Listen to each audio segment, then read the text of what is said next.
Setelah itu ekonominya berputar lokal di daerah itu, tidak lari keluar. Ini kan kasihan daerah-daerah yang dapetinnya dari PBB, parkir, pajak restoran. Yang kecil-kecil dikumpulin habis itu, uang restoran yang dipungut dari restoran kecil dipakai makan di restoran berbintang di kota besar.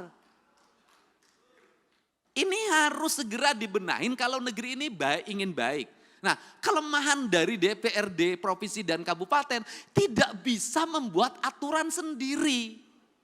Karena seluruh aturannya dibuat oleh kementerian. Beda dengan DPR RI, bisa ngundang kementerian, langsung aturannya bisa direvisi. Itu bedanya. Modalnya sama, kedudukannya berbeda. Ini pertama. Yang kedua, di internal birokrasi ada inefisiensi birokrat. Apa itu? Jumlah pejabatnya banyak. Jumlah orang yang memiliki golongan 4B, 4C, 4D-nya itu banyak. Di provinsi, orang yang sudah punya jabatan itu nggak bisa kayak di kepolisian langsung menjadi perwira diparkirkan. Dia akan gugat ke PT UN, harus punya jabatan. Karena dia harus punya jabatan walaupun merit system itu kan administrasi merit system itu. Bekerja itu kan bukan pada wilayah angka, pada wilayah eksekusi.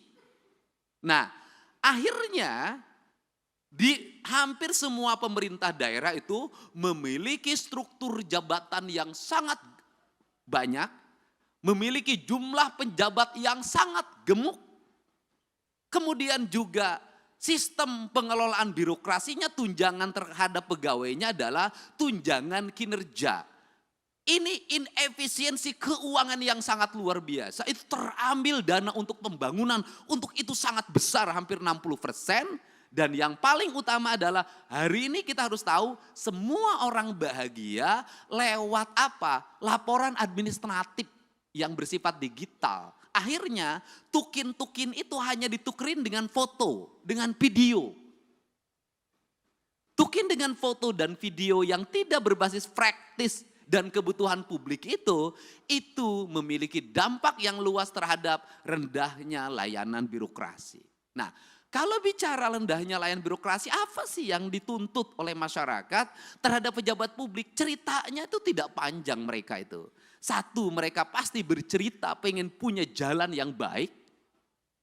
Dua, pasti pengen punya cerita, punya layanan kesehatan yang memadai. Semakin dipilih oleh rakyat, maka rakyat ingin selalu free. Free puskesmas, free rumah sakit, kemudian free sekolah, semua free. Seluruh free ini juga mohon maaf tidak berbanding terbalik dengan perilaku publik. Satu sisi negara mengeluarkan uang sedemikian besar untuk layanan publik, tapi publik juga tidak punya kesadaran untuk membangun postur dirinya. Saya berikan contoh, negara memberikan layanan terhadap layanan pendidikan free dari SD sampai SMA, terutama di sekolah pemerintah. Free, tetapi di sisi lain anak-anak sekolah kita uang jajannya 25.000 sampai 30.000. Tidak berbanding terbalik antara apa? Peningkatan ekonomi rakyat dengan beban belanja pemerintah yang tinggi. Akhirnya beban pemerintah belanja yang tinggi, rakyatnya juga tidak berikan edukasi untuk melakukan efisiensi dalam hidupnya. Akibatnya laju pertumbuhan ekonominya rendah dan konsumtif. Nah, hari ini tuntutan negara itu hanya mengarah pada pejabat negara. Selalu katakan ganti pemerintah, ganti gubernur, ganti bupati. Kalau menurut saya, dalam analisis saya, rakyatnya juga harus diganti. Enggak bisa Pak. Model pendekatan warga seperti hari ini, apalagi model pendekatan media sosial yang saya jalani dan saya lihat, enggak bisa jadi pemimpinnya kalau tidak memiliki tangan besi, publiknya juga harus diedukasi. Bukan hanya pejabat publiknya, bukan hanya anggota DPR-nya, publiknya harus diedukasi. Saya berikan contoh, misalnya pelaporan ke KPK. Saya sampaikan ke Pak Direktur, apakah murni didasarkan pada orang yang konsen pada korupsi? Tidak. Kebanyakan orang yang tidak terpuaskan kalah tender, lapor KPK. Kalau menang enggak lapor. Anaknya tidak diterima di SMA negeri. Pakai kata belece, langsung besoknya bongkar korupsi kepala sekolah. Nah, hari ini saya sampaikan ke Pak Direktur, korupsi bisa terjadi di desa. Kenapa? Setiap hari kepala desa didatangin orang yang mengaku ormas, orang yang mengaku LSM, orang yang mengaku wartawan. Itu sekali datang 10 orang, cepet itu dikasihnya. 1 juta tuh kepala desa sehari. Kemudian di kabupaten kalau bupati wali kotanya nggak tahan, pasti banyak orang yang mengaku A, mengaku B, itu melakukan tekanan dan nyari salah. Kemudian setelah itu dia bergaining, dapat jatah di kerjasama A, kerjasama B, kerjasama C. Nah ini yang jadi problem adalah Pak Direktur, gubernurnya punya daya tahan, misalnya para bupatinya punya daya tahan, tapi kepala SKPD-nya itu belum tentu punya daya tahan. Kenapa? Gubernur enak, SKPD-nya tinggi Pak, jauh jaraknya ke masyarakat. Kalau bupati wali kota itu dekat ke tetangganya, didatengin tiap hari pusing, akhirnya dilayanin. Jadi pemerintah ini yang terjadi di Indonesia hari ini adalah semakin dia strukturnya makin rendah, tingkat resikonya makin tinggi, sorotan publiknya makin tajam, biayanya makin rendah.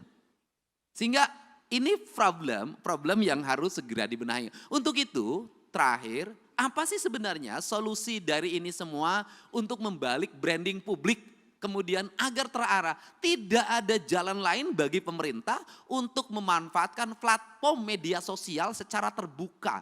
Kalau saya nantang-nantangan aja, sudah saja APBD kita di YouTube kan, di TikTok kan, di IG kan, sampaikan detail itu anggaran secara terbuka, kasih gelondongannya, mereka suruh baca sendiri, karena dengan itulah sesungguhnya brand atau trust kepercayaan akan tumbuh. Karena orang Indonesia itu punya tradisi, semakin diceritakan, semakin dijelaskan, maka dia semakin tidak peduli. Semakin ditutupi, semakin penasaran. Dan orang Indonesia itu seneng penasaran.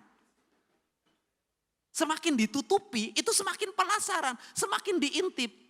Jadi kalau pintunya dibuka nggak berani masuk orang Indonesia. Tapi kalau pintunya dibuka dikit orang Indonesia tuh seneng masuk karena ini penasarannya. Jadi itu, cuman yang terakhir dibalik itu semua juga bahwa seluruh keterbukaan harus diimbangi juga dengan tingkat kesejahteraan aparatur dengan baik di luar ASN. Justru menurut saya yang berat dihadapi itu adalah para politisi. Standarisasinya tidak ada, tuntutan publiknya kuat, resikonya tinggi. ASN itu ada standarnya, politisi itu nggak ada standarnya. Ini problem. Politisi itu nggak bisa membedakan mana gaji, mana operasional. Kenapa? Karena gaji dan tunjangannya adalah operasional. Itu problem. Nah, itu bagaimana solusinya Pak Direktur? Solusinya begini saja menurut saya. Daripada operasional digabungkan dianggap sebagai tunjangan bagi para pejabat negara, lebih baik dikasih float. Dari total APBD yang dimiliki, berapa plot yang disiapkan oleh pemerintah dalam bentuk nilai, misalnya gubernur itu misalnya taruhlah 5 miliar atau 10 miliar, yang itu bisa didisposisi untuk menyelesaikan problem-problem sosial secara langsung agar dia bisa eksekusi.